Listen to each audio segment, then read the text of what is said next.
দুপুরে দ্বিতীয় ওয়ানডেতে পাকিস্তানের মুখোমুখি হবে বাংলাদেশ। জিতলেই সিরিজ নিশ্চিত টাইগারদের, র্যাঙ্কিংয়েও এগিয়ে যাবে এক ধাপ। ফ্র্যাঞ্চাইজি ক্রিকেটে মোস্তাফিজের চাহিদা তুঙ্গে। প্রথম বাংলাদেশি হিসেবে দল পেলেন ইংল্যান্ডের দ্য 100-এ। 1 লাখ পাউন্ডে খেলবেন বার্মিংহ্যাম ফিনিক্সের হয়ে। ভিয়েতনাম ও সিঙ্গাপুর ম্যাচের জন্য ঢাকায় জাতীয় দলের ক্যাম্প শুরু 16 মার্চ। যোগ দেবেন শমিত, ফাহমেদুল ও জায়ান। ইনজুরি থেকে সেরে ওঠায় 2 ম্যাচে খেলবেন হামজা। এবং 5 বছর বন্ধ থাকার পর আগামী জুন জুলাইয়ে জাতীয় ক্রীড়া পুরস্কার দেবে যুব ক্রীড়া মন্ত্রণালয়। আন্তর্জাতিক ক্রীড়া ইভেন্টে পদকজয়ীদেরও সম্মানিত করার পরিকল্পনা।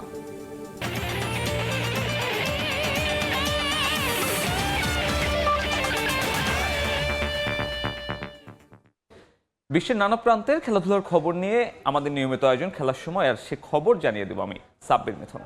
শুরুতেই বাংলাদেশ পাকিস্তান ওয়ানডে সিরিজের খবর। দুপুরে দ্বিতীয় ওয়ানডেতে মাঠে নামতে যাচ্ছে টাইগাররা।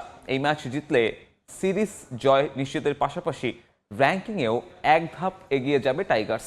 দল ভালো করায় আত্মবিশ্বাসী অধিনায়ক মেহেদী হাসান মিরাজ। মিরপুর শেরে বাংলা জাতীয় স্টেডিয়ামে ম্যাচ শুরু হবে দুপুর 2:15টায়।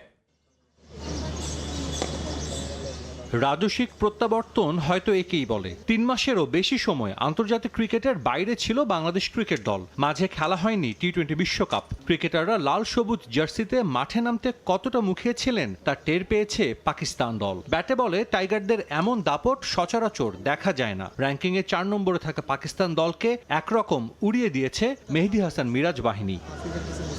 ক্যারিয়ারে প্রথমবারের মতো ফাইফার তুলে নেন নাহিদ রানা। দারুণ ছন্দে থাকা ফিল সিমন্স শিষ্যদের সামনে এখন সিরিজ জয়ের মিশন। উইনিং কম্বিনেশন ধরে রেখেই মাঠে নামার প্রবল সম্ভাবনা লাল সবুজদের। দ্বিতীয় ওয়ানডের আগে বিশ্রামে কাটিয়েছে 2 দল। দ্বিতীয় ম্যাচটা জিতলে র্যাঙ্কিংয়েও এগিয়ে যাবে বাংলাদেশ। সেটা মাথায় রেখেই মাঠে নামবে টাইগার্স। ম্যাচটা উইন হয়েছি, এটা আমাদের জন্য একটা পজিটিভ সাইড, যেহেতু আমাদের এবছর ওডিআই অনেক বেশি ম্যাচ এবং আমাদের র্যাঙ্কিং এর একটা ব্যাপার আছে।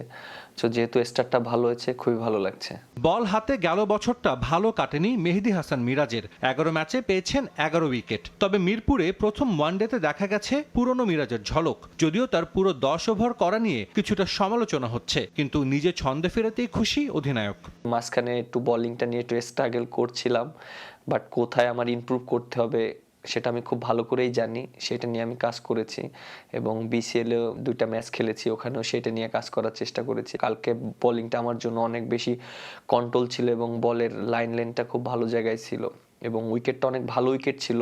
এই উইকেটে যদি লাইন লেন্থ মেনটেন করে না বল করতে পারতাম তাহলে হয়তো রান হয়ে যেত, উইকেট বের করতে পারতাম না। অসহায় আত্মসমর্পণের পর দেশের তুমুল সমালোচনার শিকার শাহিন শাহ আফ্রিদির দল। অভিজ্ঞদের বাদ দিয়ে দল গড়ার মূল্য দিতে হয়েছে বড় হার দিয়ে। এ ম্যাচ হারলেই সিরিজ খোয়াবে মেন ইন গ্রিন। মাইক হাসানের দল মরিয়া থাকবে জয় তুলে নিতে। সাজিদ মুস্তাহিদ, সময় সংবাদ। এই মুহূর্তে মিরপুরে স্টেডিয়ামে আছেন রিপোর্টার তামিম হোসেন। ম্যাচের সবশেষ খবর জানতে সরাসরি চলে যাচ্ছি তার কাছে।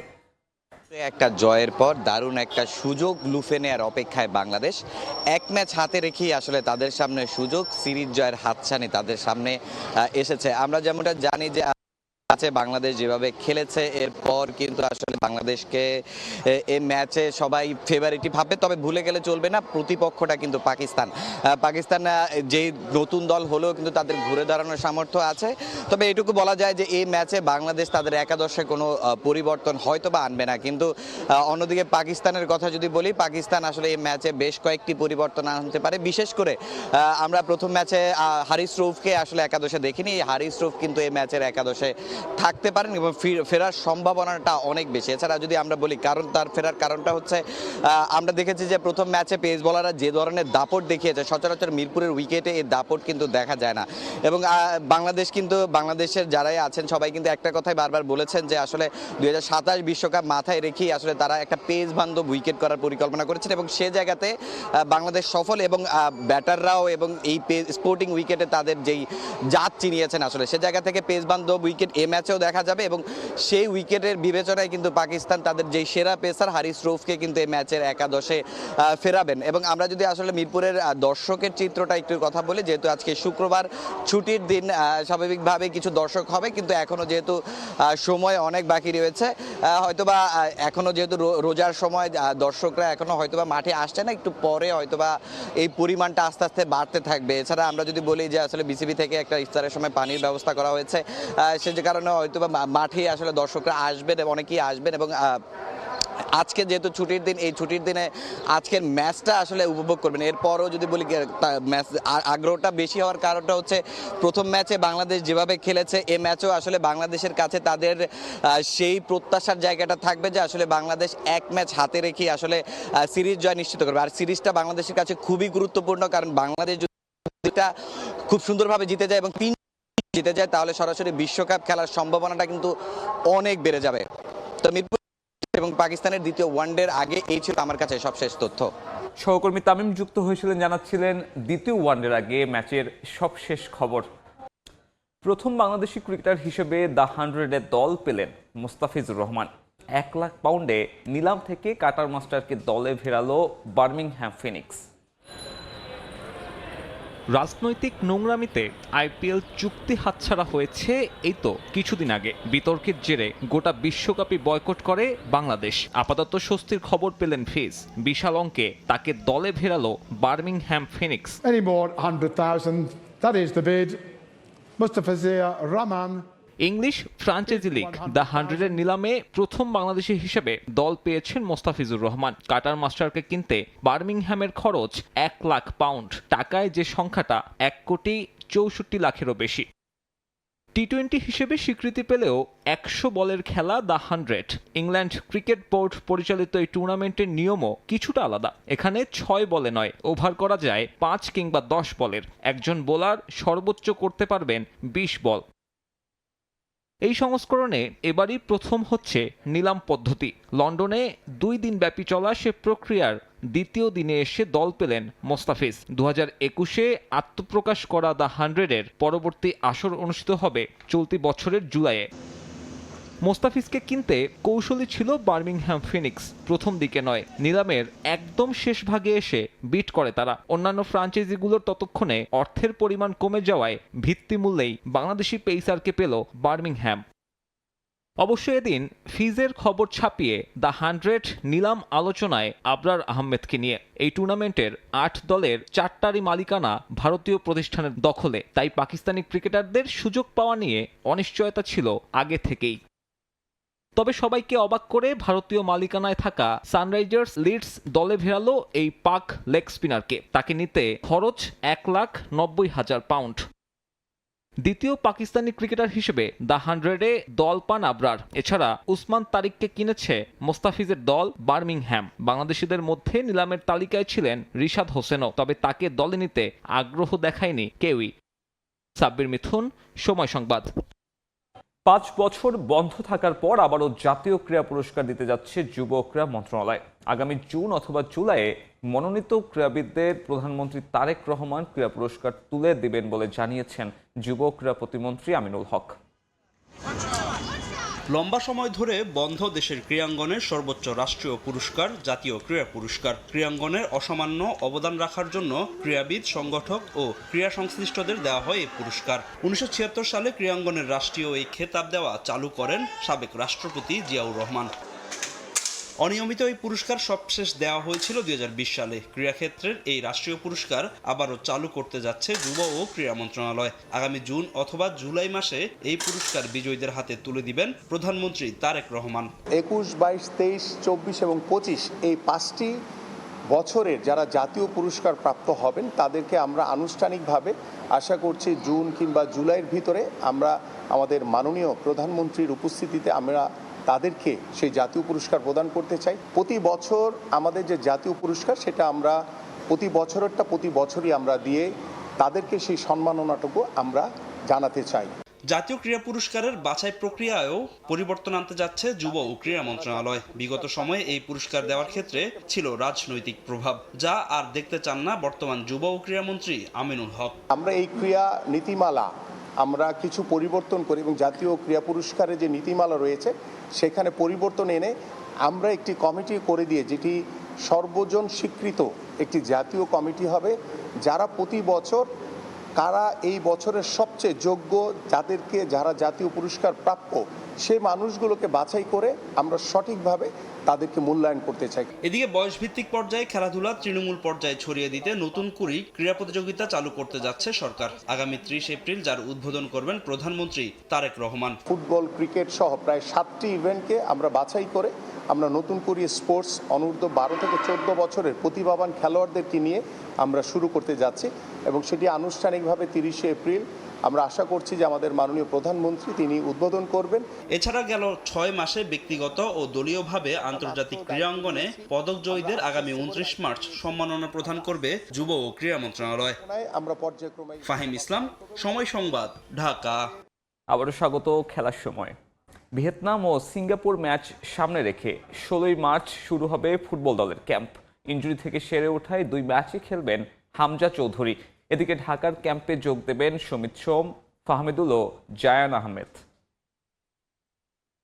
নারী দলের মিশন অস্ট্রেলিয়া শেষে বাফুফে সভাপতি ব্যস্ত জাতীয় দলের এশিয়ান কাপ বাছাইয়ে সিঙ্গাপুরের বিপক্ষে ম্যাচ নিয়ে। কাগজে কলমে এশিয়ান কাপের মূল পর্বে যাওয়ার রেস থেকে বাদ পড়েছে জামাল ভুঁইয়ারা। সিঙ্গাপুরের বিপক্ষে তাই নিয়ম রক্ষার ম্যাচ, তারপরও হালকাভাবে নিচ্ছে না জাতীয় দল ব্যবস্থাপনা কমিটি। এই ম্যাচের আগে 26 মার্চ ভিয়েতনামের বিপক্ষে প্রস্তুতি ম্যাচ খেলবে হামজা জামালরা।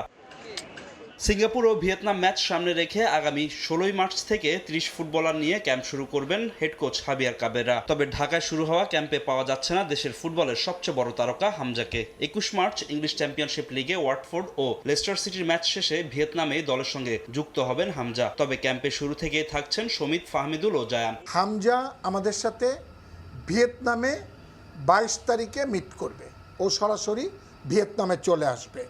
জায়ান 14 তারিখে ঢাকায় আসবে। জায়ান 14 তারিখে ঢাকায় আসবে, সমিত 15 তারিখে ঢাকায় আসবে, ফাহমিদুল 16 তারিখে ঢাকায় আসবে, তারেক গাজী 16 তারিখে ঢাকায় আসবে। বাংলাদেশ দল অনুশীলন করবে বসুন্ধরা কিংস অ্যারেনায়। জাতীয় স্টেডিয়ামের ঘাসের অবস্থা ভালো না থাকায় এই সিদ্ধান্ত নিয়েছে জাতীয় দল ব্যবস্থাপনা কমিটি। সেখান থেকে চূড়ান্ত দল বেছে নেবেন হাবিয়ার কাবরেরা। আগামী 20 মার্চ ভিয়েতনামে খেলার জন্য দেশ ছাড়বে বাংলাদেশ। 16 তারিখ থেকে 20 তারিখ পর্যন্ত আমরা থাকব। 20 মার্চে ভিয়েতনামের উদ্দেশ্যে আমরা ফ্লাই করব।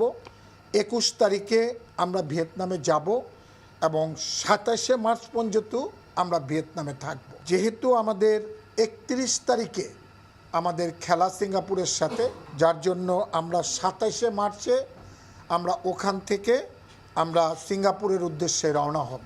এদিকে জাতীয় দল ব্যবস্থাপনা কমিটির বৈঠকে ছিলেন না হেড কোচ হাবিয়ার কাবরেরা। ঘরোয়া লীগ শুরু হওয়ার আগে বাংলাদেশে ফিরলেও আবারও ছুটি কাটাতে স্পেন গেছেন তিনি। ফাহিম ইসলাম, সময় সংবাদ, ঢাকা। আবারও স্বাগত খেলার সময়। আর্জেন্টিনা স্পেনের ফিনালিজিমা নিয়ে সুসংবাদ। ইউরোপিয়ান গণমাধ্যমগুলোর দাবি 27 মার্চ সান্তিয়াগো বার্নাব্যুতে হবে লিওনেল মেসি ও লামিন ইয়ামালের এই দ্বৈরথ। মধ্যপ্রাচ্যে অস্থিরতার প্রভাব ক্রীড়াঙ্গনেও। অনিশ্চয়তা তৈরি হয় বহুল আকাঙ্ক্ষিত ফিনালিসিমা ঘিরে। আর্জেন্টিনা ও স্পেনের মধ্যকার ব্লকবাস্টার ম্যাচটা হওয়ার কথা ছিল কাতারের লুজেইল স্টেডিয়ামে, কিন্তু যুদ্ধ পরিস্থিতিতে এই মুহূর্তে সেখানে আয়োজন ঝুঁকিপূর্ণ। তাই ধরেই নেওয়া হচ্ছিল এবছর মার্চের শেষ ভাগেও হচ্ছে না ফিনালিসিমা। ইউরোপ নাকি লাতিন ফুটবল, কোনটা সেরা? যুগ যুগ ধরে এ নিয়ে তর্ক ফুটবল বিশ্বে। অনেকেই মনে করেন ফিনালিসিমার মধ্য দিয়ে শ্রেষ্ঠত্বের বিচার করা যায়। ইউরোপ শ্রেষ্ঠত্বের আসর, ইউরো চ্যাম্পিয়নশিপ আর লাতিন ফুটবলের কোপা আমেরিকা চ্যাম্পিয়নদের মধ্যকার ম্যাচটার নামই ফিনালিসিমা। একটা মাত্র ম্যাচ হলেও ক্রীড়া বিশ্বে আবেদন কম নয়। 2024 সালের জুলাইয়ে কোপা আমেরিকা ট্রফি উঁচিয়ে ধরেছিল আর্জেন্টিনা, আর ইউরোর শিরোপা ঘরে তুলেছিল স্পেন। নানা কারণে এরপর দুই মহাদেশের দুই চ্যাম্পিয়নদের লড়াই মাঠে গড়ায়নি। বিভিন্ন সময় সম্ভাব্য তারিখ শোনা গেলেও বারবার পিছিয়েছে তা। অবশেষে আসে ঘোষণা, মার্চের শেষ ভাগে কাতারের লুজেইল স্টেডিয়ামে হবে বিগ ম্যাচ। যে লুজেইলেই পরম আরাধ্যের বিশ্বকাপ ট্রফি জয় করেছিলেন লিওনেল মেসি। লাকি ভেন্যুতে আরও একটা শিরোপা জিতবেন এলএম10 ভক্তরা আশায় বুক বেঁধেছিলেন, কিন্তু যুদ্ধ পরিস্থিতিতে পরিবর্তন হলো ভেন্যু। নতুন ভেন্যু সান্তিয়াগো বার্নাব্যু। স্পেনের এই আইকনিক স্টেডিয়ামেও অনেক সুখস্মৃতি আছে মেসির। ক্লাব বার্সেলোনায় খেলার সময় চিরপ্রতিদ্বন্দ্বী রিয়াল মাদ্রিদের ওই মাঠে জাদুকরী সব পারফরম্যান্স উপহার দিয়েছেন। আরও একবার সেখানে ফেরাটা স্মরণীয় করে রাখতে চাইবেন আর্জেন্টিনিয়ান সুপারস্টার। ৮০,০০০-এর বেশি দর্শক ধারণ ক্ষমতার স্টেডিয়ামে তিল ধারণের ঠাঁই থাকবে না, সেটা অনুমান করা যায়। প্রথমবারের মতো মুখোমুখি হবেন দুই প্রজন্মের দুই তারকা লিওনেল মেসি ও লামিন ইয়ামাল। এটা সাবেক ও বর্তমান দুই বার্সা স্টারের ফাইট হওয়ায় কাতালান সমর্থকদেরও চোখ থাকবে এবারের ফিনালিসিমায়। এর আগে ২০২২ সালে প্রথম ফিনালিসিমা জিতেছিল মেসির আর্জেন্টিনা। এবার অভিষেকেই বাজিমাত করতে চাইবে ইয়ামালের স্পেন। ২৭ মার্চ তারিখটা ঠিক থাকলে ফিফা বিশ্বকাপের আগে দারুণ এক ম্যাচ উপহার দিতে যাচ্ছে মাদ্রিদ। মাকসুম আলম খান, সময় সংবাদ। এই ছিল খেলার সময়। এরপর দুপুরের সময় সঙ্গে থাকবেন জাফর সাদিক। ধন্যবাদ সাব্বির মিথুন। দুপুরের সময় নিয়ে আসছি কিছুক্ষণ পর, সঙ্গে থাকুন সময়।